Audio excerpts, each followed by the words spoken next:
أعوذ بالله من الشيطان الرجيم بسم الله الرحمن الرحيم وما أمروا إلا ليعبدوا الله مخلصين له الدين حنفاء ويقيموا الصلاة ويؤتوا الزكاة وذلك دين القيمة.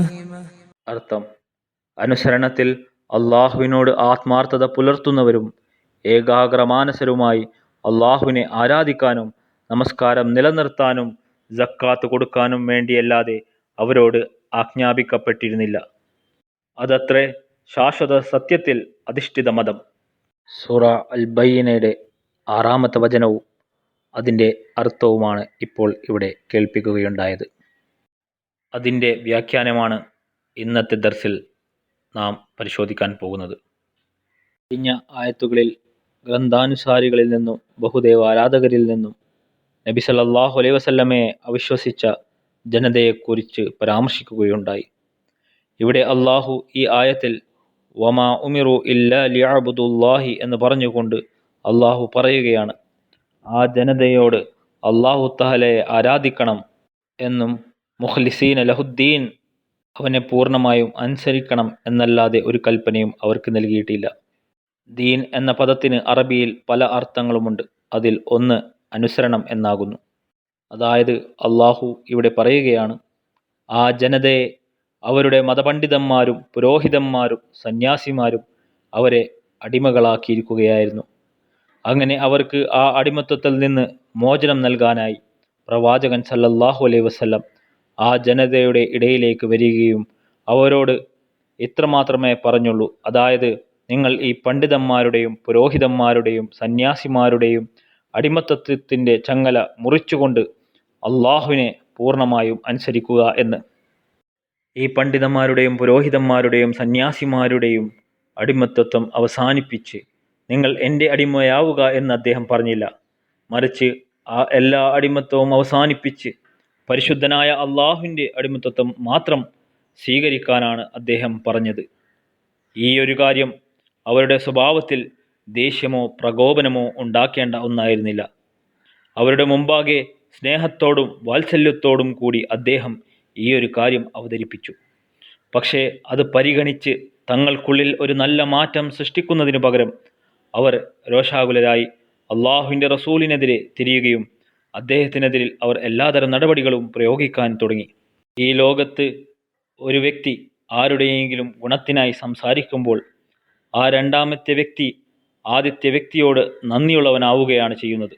അതായത് നീ എന്നെ എൻ്റെ തെറ്റ് അറിയിക്കുകയും ആ തെറ്റിൽ നിന്ന് എന്നെ രക്ഷിക്കുകയും ചെയ്തു എന്ന് പറയുന്നു. എന്നാൽ ഈ അജ്ഞരുടെ അവസ്ഥ ഇതാണ്. അള്ളാഹുവിൻ്റെ ദൂതൻ വന്ന്, വരൂ, നിങ്ങൾ വളരെ കാലമായി അനുഭവിക്കുന്ന ഈ അടിമത്തത്തിൽ നിന്ന് ഞാൻ നിങ്ങളെ മോചിപ്പിക്കട്ടെ. നിങ്ങൾ സൃഷ്ടിച്ച അർബാബം മിൻ ദൂനില്ലാഹിയിൽ നിന്ന്, അതായത് അള്ളാഹുവിന് പുറമെ നിങ്ങൾ സ്വയം സൃഷ്ടിച്ച മറ്റു നാഥന്മാരിൽ നിന്ന് നിങ്ങളുടെ ശരീരങ്ങളെയും ആത്മാവിനെയും സ്വതന്ത്രമാക്കുക. കാരണം നിങ്ങൾ അവരുടെ മുമ്പാകെ സജദ ചെയ്യുമ്പോഴും നിങ്ങൾ അവരുടെ പാദങ്ങളിൽ സ്പർശിക്കുമ്പോഴും അവ നിങ്ങളുടെ ആവശ്യങ്ങൾ നിറവേറ്റുന്നതായി നിങ്ങൾ കണക്കാക്കുമ്പോഴും യഥാർത്ഥത്തിൽ നിങ്ങൾ മാനവികതയുടെ മഹത്വത്തെ മാത്രമല്ല നിങ്ങൾ അപമാനിക്കുന്നത്, മറിച്ച് നിങ്ങളുടെ സൃഷ്ടാവും യജമാനനുമായ ആ ദൈവത്തെയും നിങ്ങൾ അപമാനിക്കുന്നു. ആയതിനാൽ നിങ്ങളെ ഈ അടിമത്തത്തിൽ നിന്ന് മോചിപ്പിച്ച് അള്ളാഹുവിൻ്റെ ശുദ്ധമായ അടിമയാക്കാനാണ് അള്ളാഹു എന്നെ അയച്ചത്. നോക്കുക, വാചകൻ്റെ ഈ വാക്കുകൾ അവരെ അസ്വസ്ഥരാക്കേണ്ട ഒരു കൽപ്പനയായിരുന്നു. അതോ അവർ അതിൽ സന്തോഷിക്കുകയും അള്ളാഹുവിൻ്റെ ദൂതനായ മുഹമ്മദ് സല്ലല്ലാഹു അലൈഹി വസല്ലമിൻ്റെ ചുറ്റും ഓടിച്ചെന്ന് ഒത്തുകൂടുകയും ചെയ്യുമോ? കാരണം ഈ ഒരു കൽപ്പനയിലൂടെ ക്രിസ്ത്യാനികൾക്ക് അവരുടെ പാതിരിമാരിൽ നിന്നും സ്വാതന്ത്ര്യം ലഭിക്കുമായിരുന്നു. യഹൂദികൾക്ക് അവരുടെ പുരോഹിതന്മാരിൽ നിന്ന് സ്വാതന്ത്ര്യം ലഭിക്കുമായിരുന്നു. മുശ്രിക്കീങ്ങൾക്ക് അവരുടെ പണ്ഡിതന്മാരിൽ നിന്ന് സ്വാതന്ത്ര്യം ലഭിക്കുമായിരുന്നു. പക്ഷേ സന്തോഷിക്കുന്നതിന് പകരം അവർ രോഷാകുലരാവുകയും നബി സല്ലല്ലാഹു അലൈഹി വസല്ലം തിരുമേനിയുടെ അധ്യാപനങ്ങളെ തകർക്കാൻ എഴുന്നേൽക്കുകയും ചെയ്തു. യഥാർത്ഥത്തിൽ ഈ ആയത്തിൽ അള്ളാഹു സുബ്ഹാനഹു വ തആല പ്രവാചകത്വത്തിൻ്റെ ആവശ്യകത വിശദീകരിച്ചിട്ടുണ്ട്. അള്ളാഹു പറയുകയാണ്, നിങ്ങളുടെ ബുദ്ധിപരവും മാനസികവുമായ അവസ്ഥ നിങ്ങളുടെ സ്വന്തം നേട്ടം എന്താണെന്ന് മനസ്സിലാക്കാൻ പോലും കഴിയാത്ത വിധം അധംപതിച്ചിരിക്കുമ്പോൾ, അത്തരമൊരു അവസ്ഥയിൽ പോലും അള്ളാഹു നിങ്ങളുടെ പരിഷ്കരണത്തിനായി ഒരു പ്രവാചകനെ അയച്ചില്ലെങ്കിൽ പിന്നെ എപ്പോൾ അയക്കാനാണ്? നല്ലതും ചീത്തതും തിരിച്ചറിയാത്ത അവസ്ഥയിലോട്ട് ഒരു ജനത അധംപതിച്ചു പോകുമ്പോഴാണ് യഥാർത്ഥത്തിൽ ഒരു പ്രവാചകൻ വരേണ്ട സമയം ആകുന്നത്.